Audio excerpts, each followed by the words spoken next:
குழந்தைகளை தூண்டி விட்டு ஓட்டு போட சொன்னீங்களே, இப்போ குழந்தைகளுக்கு ஒரு பிரச்சனை இருக்குது, பாலியல் வன்முறை நடக்குது, ஏன் நீங்கள் இப்போதைக்கு வாய் திறக்கல அப்படின்னு சொல்லி நயினார் நாகேந்திரன் அவர்கள் கேட்டிருக்கிறாங்க. இது எப்படி புரிஞ்சுக்கிறது? அதாவது இப்போ இதற்கு பிறகு இந்த ஆட்சி வந்தது 90 நாள் கேப் கொடுங்க, 180 நாள் கொடுங்க, இதெல்லாம் பேசப்பட்டது. பலரும் அது சொன்னாலும் கூட ப்ராக்டிகலி நடக்கக்கூடிய விஷயங்களுக்கு அமைதியாக இருக்க முடியாத சூழல் என்பதை நோக்கி எதிர்கட்சிகள் வந்திருக்கிறார்கள். அதுதான் நம்ம புரிஞ்சுக்க வேண்டிய முதல் செய்தியாக இருக்குது. இப்போ நயினார் நாகேந்திரன் அவர்கள் மட்டுமல்ல, நீங்கள் பாஜகவில் தொடங்கி பலரும் கேள்வியில் எழுப்புகிறார்கள்.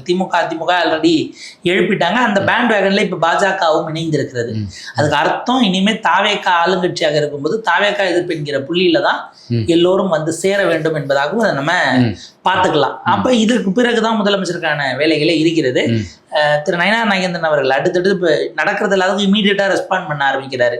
நேற்றைக்கு கோவை சூலூர் அந்த சிறுமி அந்த விஷயத்துக்கு பதிவு பண்ணார். அது வேறு விக்கிரவாண்டி பக்கத்தில் ஒரு சம்பவம் நடந்திருக்கு, அதை கடுமையாக கண்டித்தார். இன்னைக்கு காலையில் மற்றும் மதுரையில் பார்த்தீங்கன்னா ஒரு 17 வயது சிறுவனை ஒரு 5 பேர் கொண்ட கும்பல் வெட்டி படுகொலை செய்திருக்கிறது. கேட்டால் முன் தகராறு அப்படிங்கிறாங்க. அது விசாரணை போயிட்டு இருக்கிறது. 17 வயது சிறுவன் அப்படின்னும் போது ஏதோ திருவிழாவில் சண்டை ஆயிடுச்சு, அதனுடைய நீட்சி இதெல்லாம் சொல்கிறாங்க. அதை கண்டுபிடித்து வெளியில் வரட்டும். இது எல்லாத்துக்கும் இமீடியட்டாக ரெஸ்பாண்ட் பண்ணக்கூடிய இடத்துக்கு கட்சிகள் வந்திருக்கிறார்கள். எதிர்கட்சிகள் அதை துரிதப்படுத்த தொடங்கி இருக்கிறார்கள். இதில் நயினார் அவர்கள் ஒரு நீண்டது போட்டுட்டு அவர் கேட்குறாரு, தனக்கு ஓட்டு போடுமாறு பெற்றோர்களை நச்சரியுங்கள் என எந்த குழந்தைகளை திரு ஜோசப் விஜய் அவர்கள் தூண்டிவிட்டாரோ, நான் தான் உங்கள் தாய் மாமன் என சென்டிமெண்ட் வசனம் பேசி எந்த குழந்தைகளுக்கு திரு ஜோசப் விஜய் அவர்கள் தூண்டில் போட்டாரோ அந்த குழந்தைகள் தான் தினசரி ஒரு பாலியல் மிருகத்திடம் சிக்கி சின்னாபின்னமாகி கொண்டிருப்பதை அவர் வேடிக்கை பார்ப்பது மலினமான குணாதிசயம் அப்படிங்கிற விமர்சனத்தை வைக்கிறாரு. இவ்வாறு தனது ஆட்சியில் நடக்கும் எந்த பிரச்சனைகளையும் கண்டுகொள்ளாமல் மற்றொரு பொம்மை போல முதல்வர் அரியணையில் அமர்ந்திருக்கும் திரு ஜோசப் விஜய் அவர்களுக்கு தமிழகத்தை ஆள என்ன தகுதி இருக்கிறது என்று மேலே இருக்கிற கேள்விகள் ரைட்டு. அடுத்தது அவர் அது கம்ப்ளீட்லி பொலிட்டிக்கலோட ஸ்டேட்மெண்ட் தான். ஒரு சம்பவம் நடந்ததுக்காக நீங்கள் விலகிறணும், பதவியை ஆள தகுதி இருக்கா அப்படின்னா அத்ரா சம்பவத்துக்கு யோகி ஆதித்யநாத் பதவி விலகினாரா, இல்லை பில்கிஸ் பானுவோடு தொடர்ந்து அவங்க இந்த சம்பவம் நடந்தபோது தொடர்ந்து குஜராத் இனப்படுகொலையின் போது மிக மோசமான விஷயங்கள் எல்லாம் மனித உரிமை மீறல்ங்கிறத தாண்டி எந்த வகையிலும் ஏற்க முடியாத வன்முறை நடந்ததற்காக முதலமைச்சர் மோடி விலகினாரா, இல்லை இப்போ நடக்கக்கூடிய மற்ற விஷயங்களுக்கு நீங்கள் உத்தரகாண்ட்லேயோ இங்கெல்லாம் விலகிறாங்களாங்கிற கேள்வி இருக்கு.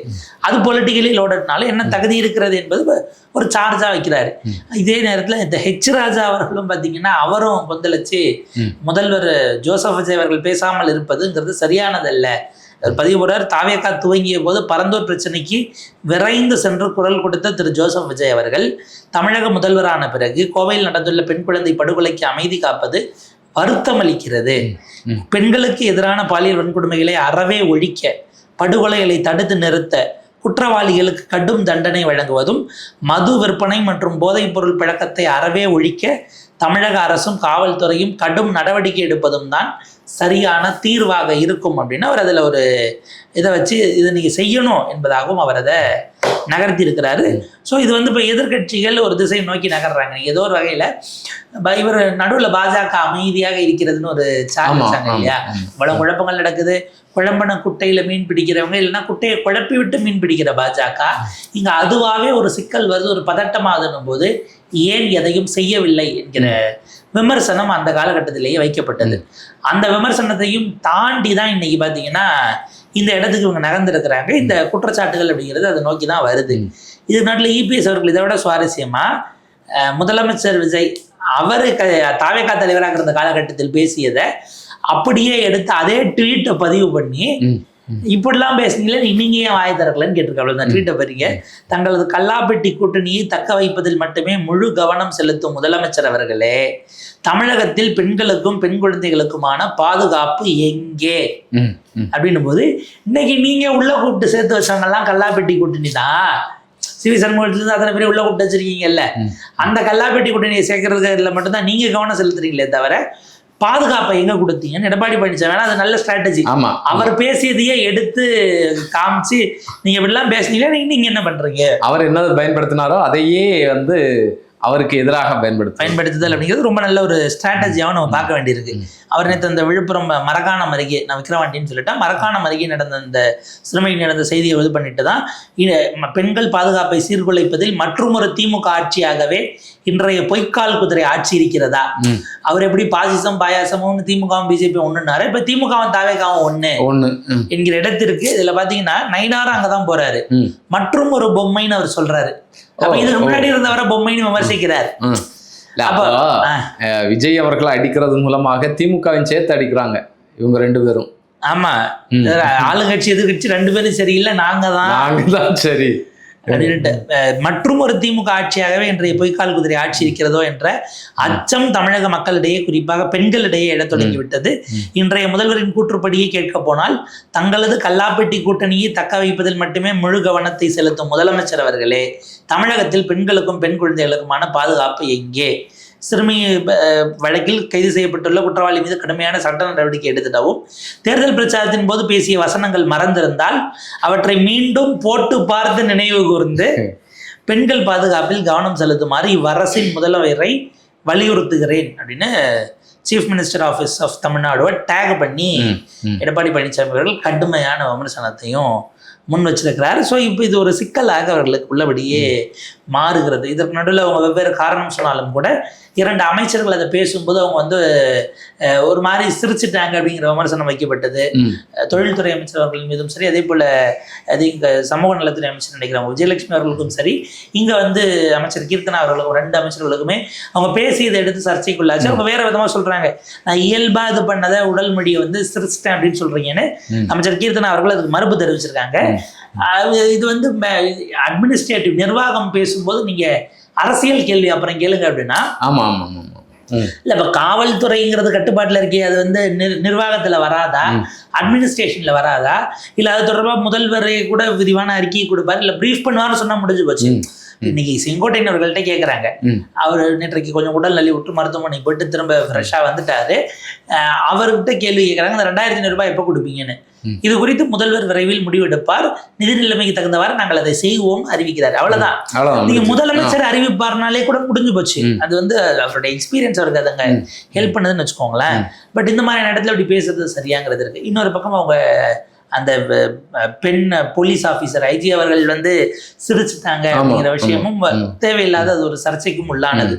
சரி, எல்லாரும் வெளியில அனுப்பிட்டு வேற விஷயங்கள் பேசிட்டு இருக்கும்போது அது அவங்களுடைய உடல் மொழியா இருந்திருக்கு. ஆன்லைவ்ல நீங்க ஏன் சென்சபிளா இல்லைன்னா, பல நேரங்கள்ல அது ஆக்சுவலா நீங்க ப்ரெஸ் மீட் போறீங்கன்னா உட்கார்றதுக்கு முன்னாடியே ரெக்கார்டிங் ஸ்டார்ட் பண்ணிடுவாங்க. அது ஏதாச்சும் விஷயம் முன்ன பின்ன பேசி முடிச்ச பிறகு கிடைக்கும் அப்படிங்கிறது. இதே மாதிரி பாத்தீங்கன்னா அண்ணாமலை அவர்கள் ஒரு விஷயம் பேசிட்டு இருந்தது கடந்த காலத்துல வைரல் ஆச்சு, சர்ச்சை ஆமாச்சு. என்னன்னு ஒரு மாதிரி ஒரு இதை பேசினார், நம்ம திரும்ப நினைவு கூற வேண்டாம் அப்படியான ஒரு விஷயம் வந்துச்சு. என்னன்னா, ஆரம்பிச்சு முடிச்சுனாலும் அவங்க கேஷுவலா இருக்காங்க, நன்றி வணக்கம் சொல்லிட்டு நம்ம ஆட்கள் பொறுமையா முடிச்சு எடுக்கிற வரைக்கும் அந்த ஒயரெல்லாம் ரிமூவ் பண்ண மாட்டேன். ஏதாவது கண்டென்ட் கிடைக்குங்கிறதுக்காக செய்யறது தான் அது. அது சரியானா அதுக்கு பதில் வேற, அது எத்திக்கலா, அது நியாயமானதா அப்படின்னா அதற்கு பதில் வேற. பட் நீ இன்னும் கூடுதலாக இருக்கணும், நீங்க உள்ள இருந்தவங்களை வெளியில அனுப்பிட்டு அந்த இது பண்ணுறது. இதுல என்ன சிக்கல்னா, காவல்துறையினர் இப்படி செயல்பட்டுனாங்கன்னா அது ஏஐன்னு விர்ச்சுவல் வாரியர்ஸ் எதுக்கு டிஃபெண்ட் பண்ணணும்? காவல்துறைக்கே தானே டிஃபெண்ட் பண்ணிக்கும். ஆமா, அவங்களே சொன்னா போதுமே. அதுல எதுவும் சொல்லாம கூட விட்டுட்டு போகலாம். அது ஏஐன்னு லைவ், குறிப்பா ஜெயா நியூஸ்ல லைவ் அடிக்கிறாங்க. அவங்க உள்ள உட்கார்ந்ததுல இருந்து ஃபுல்லா லைவ்லயே போகுது, சிரிச்சது உட்பட நேரலையில போகுது. ஏஐன்னு நீங்க அதுக்கப்புறம் இப்படி மறுப்பீங்கிறது இருக்கு. சில நிறுவனங்கள் ஏத்தினதுல எந்த தரப்புல சொன்னாங்கன்னு தெரியல, ஏத்தினதுல அதை சிரிச்ச போர்ஷன் நீக்கிட்டாங்க லைவ்ல அதை கட் பண்ண வேலையும் நடந்திருக்குன்னு வச்சுக்கோங்களேன்.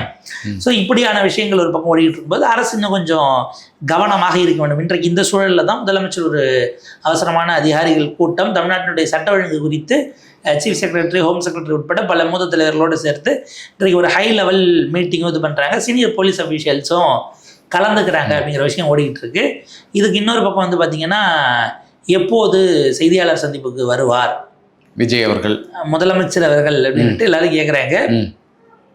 அது குறித்து இன்ஸ்டண்ட்டாக யாரும் பதில் சொல்ல, எதுக்கு வரணுங்கிற அளவுக்கு தான் இன்னைக்கு அவங்க தரப்புல ஓடிக்கிட்டு இருக்கிறாங்க. அதனால இது ரொம்ப இதுக்கு முன்னால முன்னாள் முதல்வர் ஸ்டாலின் அவர்கள் பத்திரிகையாளர்களை சந்திக்கட்டும், அடுத்ததாக விஜய் அவர்கள் சந்திப்பார் அப்படின்னு சொல்லி பேசிட்டு இருந்தாங்க.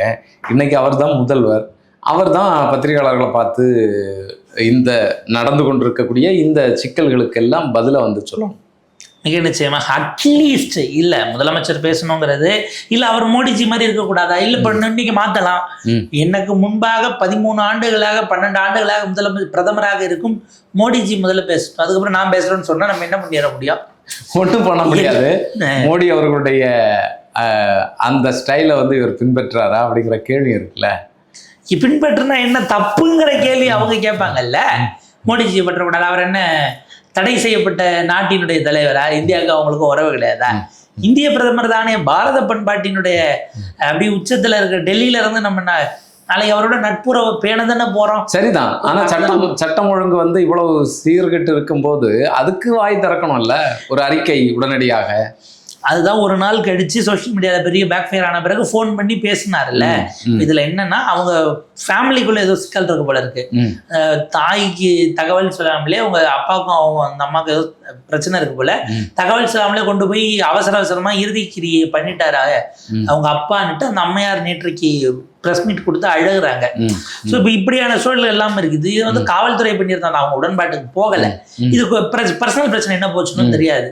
இதுக்கு நடுவில் இந்த சம்பவத்தில் அந்த அம்மா மீது அவதூறு பரப்புறாங்க. தனிப்பட்ட முறையில் அவங்க மீது ரொம்ப மோசமான அவங்களுடைய கேரக்டரை வந்து தவறா பேசுறது, அந்த குழந்தையே பத்தி ரொம்ப அவதூறுங்கிறத விட வக்கரமாக எழுதக்கூடிய வாரியர்ஸை பார்க்குறோம். அவங்க விஜய் போட்டோ வச்சிருக்கிறாங்க, மேபி தாவே சம்பந்தம் இல்லை, வாலண்டியரும் கிடையாது, விர்ச்சுவல் வாரியர் வைக்கிறாங்கன்னா தயவு செய்து நடவடிக்கை எடுத்து பிடிச்சி உள்ள போடுங்க. அவ்வளவுதான் உங்ககிட்ட எதிர்பார்க்குறாங்க. இப்ப நீங்க எது கேட்டாலும் இவங்க என்ன சொல்றாங்க, எங்க கட்சியில் அதிகாரப்பூர்வமா இருக்காங்களா, யாரோ சோசியல் மீடியால எழுதுறதுக்கெல்லாம் நாங்க எப்படி பொறுப்பேற்க முடியும்பாங்க. அது நியாயப்படி கரெக்ட். அப்ப சம்பந்தப்பட்டவர்கள் பொதுவெளியில இந்த மாதிரியான ஆபாசமான விஷயங்களை எழுதுறாங்கன்னா நடவடிக்கை எடுக்கக்கூடிய நகர்ந்தீங்கன்னா உங்கள் மீதான நம்பிக்கையும் மதிப்பும் மரியாதை இன்னும் ஒரு படி கூடுதலா கூட போகுதுங்கிறதான் கவனிக்கணும். ஸோ இதுதான் ஒரு மிகப்பெரிய சிக்கலாக இந்த அரசுக்கு மாறி இருக்கிறது. முதலமைச்சர் வர முடியலனாலும் பத்திரிகையாளர் சிந்திப்பதற்கு மூத்த அமைச்சர்களை இல்லை அதுக்கான எஃபிஷியன்டான ஆட்களை டெசிக்னேட் பண்ணுங்க. ஏன்னா தாவேகா என்கிற கட்சி தகவல் சொல்லியே இதனுடைய நாட்களை ஓட்டி விட்டு போகலாம். தமிழ்நாடு அரசு அப்படி இருக்க முடியாது. அரசுக்கு ஒரு நிலைப்பாடு பண்ணும், கொள்கை முடிவுகள் எடுக்கணும். இதெல்லாம் நீங்க போற போக்கில் அப்படி வரும்போது பார்த்துங்க, இல்லை வந்தா பண்றவங்க அதெல்லாம் ஒரு நாளும் ஏற்றுக்கொள்ளத்தக்கது அல்ல அப்படிங்கிறது தான் நம்ம கவனிக்க வேண்டிய, அடிக்கோடிட்டு பார்க்க வேண்டிய ஒரு செய்தியாக இருக்கிறது. இது அரசு தவறுகளிலிருந்து பாடம் பெற்றுக்கொள்ளணும். இது எதுவுமே எந்த ஒரு அரசுமே சட்ட ஒழுங்கு இப்படி ஆகணும் இப்படி நடக்கணும் நிச்சயமாக நினைக்காது. அந்த நோக்கம் இருக்காது. நீங்க ஒரு 4 மாசத்துக்கு முன்னாடி பொலிட்டிக்கலா பேசினது எதிர்த்தரப்புல இருந்து இப்ப அவங்களுக்கான நேரம்னு பதிலுக்கு அவங்க அரசியலாக அந்த கருத்தை முன்வைத்து இதை கூர்மைப்படுத்துறாங்களே தவிர இதை தாண்டி தீர்வை நோக்கி போகக்கூடியது பெண்களுக்கு எதிரான குற்றம் என்பது, குழந்தைகளுக்கு எதிரான குற்றம் என்பதெல்லாம் மிக நிச்சயமாக அது உளவியல் சார்ந்தது, சமூக குற்றம். அது வெறும் அரசியல் இருக்கிற வட்டத்துக்குள்ளே சுருக்குதல் என்பது மோசம். இதை விட ஒரு கும்பல் இது வந்து பார்த்தீங்கன்னா முழுக்க கைது செய்யப்பட்டவர் திமுக காரர்னு எடிட் செய்யப்பட்ட ஏஐ போட்டோக்களை எடுத்து பாருங்க கருணாநிதி சமாதியில் இருக்காரு, உதயநிதி கூட போட்டோவில் இருக்காருன்னு எடிட் செய்யப்பட்ட போட்டோக்கள் எடுத்து ஏஐயை பரப்பிட்டு அந்த அவதூறையும் பரப்பிக்கிட்டு இருக்கிறாங்கிறதெல்லாம் அது ஒரு டூல் கிட்டாவே செய்யறாங்கிறது. இல்ல, நேர்மையாக ஒரு பிரச்சனையை வந்து எதிர்கொள்றதுக்கான திராணி இல்லைன்னா அதை மடைமாற்றம் பண்றது, அதுதான் இதுல உள்ள விஷயமாக வந்து பார்க்க முடியுது. அதுதான் ரொம்ப அபாயகரமானது, அவமானகரமானதாகவும் இருக்கு. பாப்போம் இதை எப்படி எதிர்கொள்ள போறாங்க. தமிழ்நாடே உங்கள் மீது நம்பிக்கையோடு ஒரு நல்ல திசை வழியில செலுத்துவீங்கிற நம்பிக்கையோட காத்திருக்கு. எப்படி போகுதுன்னு பார்ப்போம்.